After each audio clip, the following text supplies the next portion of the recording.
Fala, meu querido concurseiro, meu querido vestibulando que está estudando a história de Roraima para poder fazer a sua prova. Seja muito bem-vindo ao canal Sete Paixões e hoje vamos continuar a nossa saga pela história de Roraima. Chama a vinheta!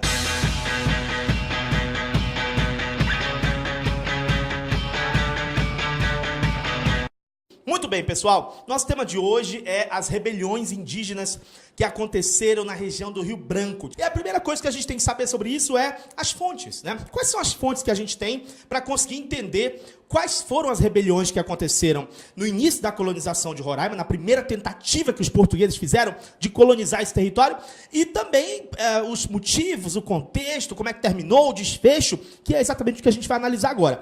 Para a gente entender este cenário, nós temos fontes históricas, né, que foram feitas, materiais que foram deixados, levantados pelos próprios contemporâneos, né, que é o caso do Francisco Xavier de Ribeiro Sampaio, é o caso do Alexandre Rodrigues Ferreira, é o caso do Manuel da Gama Lobo da Almada, todos eles personagens importantes que estão dentro dessa faixa temporal dessa época tão importante do início da colonização de Roraima, os documentos deixados por eles, isso nos ajuda bastante, e também dentro das fontes historiográficas, que é aquilo que já foi produzido a partir do que eles deixaram, aí nós temos as obras produzidas pela Nádia Farage, pela Marta Rosa Amoroso, pelo próprio Joaquim Nabuco, temos obras importantes, né, que a gente analisa, e no caso aqui também, uma obra interessante do Francisco Jorge dos Santos, que trabalha com a história da Amazônia. Então, tudo isso a gente procura pesquisar e mergulhar para poder a gente entender este cenário das rebeliões indígenas, beleza?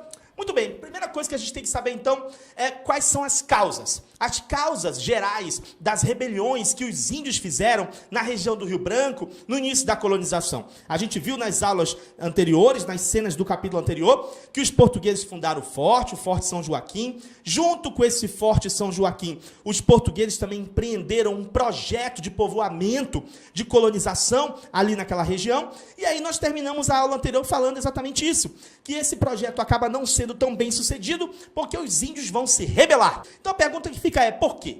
Por que os índios se rebelaram? Por que a região do Rio Branco ficou tão apimentada nessa época inicial da colonização? Primeiro fator é o desrespeito aos códigos culturais dos índios. Essa convivência entre o branco e o índio nesses primeiros aldeamentos, ela não vai dar certo. Os índios eram proibidos de terem mais de uma mulher, e a gente sabe que isso era comum nas tribos indígenas. Eles eram proibidos, por exemplo, de untar os corpos deles com urucum, né? Que era uma prática também comum entre as tribos indígenas. Eles eram proibidos de queimar os corpos dos seus mortos dentro das suas próprias casas.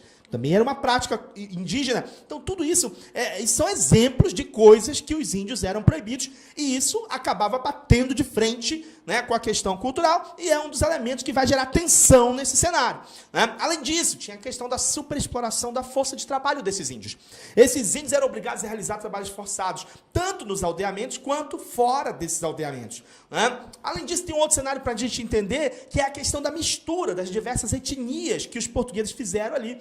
Eram várias etnias, eram várias culturas misturadas no mesmo núcleo colonial. Então isso acabou gerando também problema, acabou gerando conflitos. Além disso, tinha a questão da fome, né? Eles tinham uma perda constante das roças deles, e isso acabava também gerando um tumulto ali. Os maus tratos que os portugueses, os colonizadores, acabavam infringindo, né, a esses índios também vão contribuir. As doenças trazidas por eles, pelos colonizadores. Então, tudo isso junto, todos esses fatores juntos, né, vão contribuir para explicar por que esses índios do Rio Branco decidem se rebelar, meu amigo, né, e não aceitar esse projeto colonizador que está sendo empreendido ali pelos portugueses através dos aldeamentos que a gente viu, estudou e citou na aula anterior. E é por isso que eles vão se insurgir, e nós vamos ter alguns levantes indígenas na época e na faixa temporal de 1780. A gente tem dois grandes momentos de levantes indígenas no Rio Branco nessa época. A gente tem um momento de levantes indígenas por volta de 1780, e a gente tem um outro momento de levantes indígenas por volta de 1790. Esses que aconteceram por volta de 1780, quais foram, né? Nós tivemos ali um levante no aldeamento de São Felipe, tá? E os índios ali, eles se rebelaram por quê? Por que aqueles índios do aldeamento de São Felipe se rebelaram, né? Porque tinha várias situações ali, mas uma delas, que foi assim um estopim, é que um índio, ele foi instado, né? Foi assim meio que pressionado por um sacerdote, por um religioso, para deixar a mulher dele. E qual era o argumento que o sacerdote usou para esse índio deixar a mulher dele? É que esse índio já era casado com outra mulher lá em Carvoeiro, né, que era uma povoação do Rio Negro. Então, o índio era bígamo, né? Vamos colocar esse bígamo entre aspas, né? Porque para a ótica dos colonizadores, do europeu, ele tá na bigamia, tem que deixar, porque tá com duas mulheres, não pode, já era casado com uma, não pode ficar com a outra.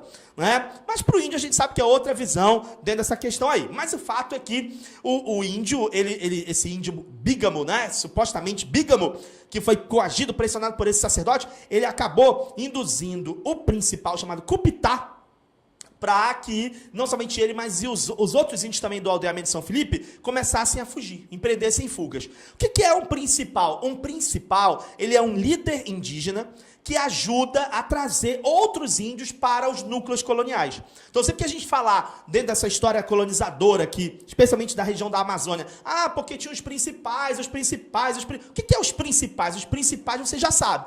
Os principais são líderes indígenas que estão colaborando com o processo colonizador nesse sentido de trazer os outros índios para os núcleos coloniais e também de manter esses índios nesses núcleos coloniais. Mas aí o que aconteceu ali no caso do aldeamento de São Felipe, dessa revolta que aconteceu no aldeamento de São Felipe, foi exatamente o contrário. Por quê? Porque o índio que foi repreendido pelo sacerdote acabou convencendo o principal, que era o Cupitá, a se rebelar, a fugir, e outros índios também na carona. E aí findou que o principal, ao invés de ajudar a manter os caras ali no aldeamento, acabou contribuindo, passando também para essa ideia da fuga, né, da deserção, como os europeus chamavam. E aí o que aconteceu? O que aconteceu foi que o comandante militar da região do Rio Branco intimou esse líder, esse Cupitá, né, que era um dos principais, a prestar contas dos atos insubordinados dele. Por que ele estava se insubordinando, né, contra a autoridade dos portugueses? E o índio disse que não ia atender, né, ao chamado do comandante. Resultado, o chefe militar mandou prender esse índio, esse líder, esse Cupitá. Fizeram uma expedição, né, vamos dizer assim, uma diligência, né, para prender o cara. E aí, no fim das contas, fizeram uma diligência super desastrada. Acabaram nem prendendo esse Cupitá, mas prenderam o pai dele. E aí isso gerou uma revolta ainda maior nos índios, né? Esses índios já estavam muito furiosos da vida e ficaram mais furiosos ainda com essa situação. E aí, resultado, depois disso, meu amigo, os índios resolveram desertar mesmo, resolveram fugir, foi todo mundo pro mato, né? E o aldeamento de São Felipe, que antes tinha 254 aldeados, depois dessa revolta, dessa fuga, ele ficou praticamente vazio, né? Então, essa foi a revolta que aconteceu ali no aldeamento de São Felipe. Aí, o que o governo colonial fez diante disso? O governo colonial, naquela época, estava sendo exercido pelo general João Pereira Caldas, e esse general, ele ordenou para o comandante do Forte São Joaquim que fizesse o realdeamento de todo mundo. Então, vocês têm que buscar, têm que trazer os índios de volta, tem que fazer o realdeamento desses índios, tem que ver por que esses índios estão se insubordinando, por que esses índios estão se rebelando, o que está acontecendo aí, né, nessa região. E aí o governo manda o comandante do Forte do Rio Branco fazer o realdeamento, mas eles não conseguiram ter êxito, pelo menos naquele momento, em fazer esse realdeamento. Aí também, nessa mesma época, acontece um levante no aldeamento de Nossa Senhora da Conceição. Ali nós também tínhamos índios principais, líderes, né, indígenas, que estavam sendo presos porque eles estariam supostamente planejando fugas em massa desse aldeamento. E aí os caras começaram a prender, começaram a fazer detenções desses líderes, e aí essas detenções, ao invés de elas abafarem os intentos de fuga dos outros índios ali daquele aldeamento, elas acabaram estimulando ainda mais. Quando prenderam os líderes, quando prenderam os principais, aí que os índios ficaram, não, para fugir, para sair, E aí findou que acabou estimulando ainda mais as fugas, e é o que acaba acontecendo ali no aldeamento de Nossa Senhora da Conceição. No aldeamento de Santo Antônio e Almas, nós também temos um levante acontecendo nessa região. Ali nós temos vários problemas também acontecendo ali naquele aldeamento, mas uma das situações que foi o estopim que contribuiu para o pessoal chutar o pau da barraca mesmo e começar a puxar a rebelião, foi um caso de um índio que sofreu maus tratos de um soldado né? E isso acabou repercutindo ali entre os outros índios, a galera ficou muito furiosa da vida, e isso acabou contribuindo para agravar ainda mais a tensão que já existia ali no aldeamento de Santo Antônio e Almas. E a revolta acabou se alastrando para outros aldeamentos, acabou chegando no aldeamento de Santa Bárbara, no aldeamento de Santa Isabel, e aí, meu amigo, no fim das contas, foi uma série de levantes indígenas generalizados que aconteceram ali em 1780. O negócio foi tão feio, que o governo colonial pediu permissão a Lisboa para poder declarar guerra a esses índios que estavam sendo rebelados, para poder depois espalhar esses índios por outros núcleos coloniais da capitania do Pará. Você lembra que nas aulas anteriores a gente falou que para o colono português fazer uma guerra contra uma tribo indígena, ele tinha que ter autorização da coroa portuguesa, e a legislação chamava isso de guerra justa, né? É quando o colono tem autorização da própria coroa para guerrear contra uma tribo indígena, se ela estiver enquadrada dentro dos critérios da legislação para se permitir uma guerra justa. E o governo chegou a pedir autorização para fazer a guerra contra esses índios que estavam rebelados ali por volta de 1780. Mas a corte portuguesa acabou negando os pedidos do governador aqui da região e atribuiu aos funcionários dele a situação que estava acontecendo aqui, nesses aldeamentos. Essa animosidade toda que os índios estavam demonstrando para com os portugueses era culpa dos próprios portugueses, dos próprios funcionários, segundo a visão da corte. Por quê? Porque, no fim das contas, não estavam sabendo levar a situação ali com os índios para garantir que esses índios ficassem mantidos ali nos aldeamentos. Então, findou que não tiveram autorização nesse momento para fazer essa guerra toda. Pelo contrário, Portugal decide dar anistia para esses índios rebelados, esses índios que se insurgiram nessa região, nessa época.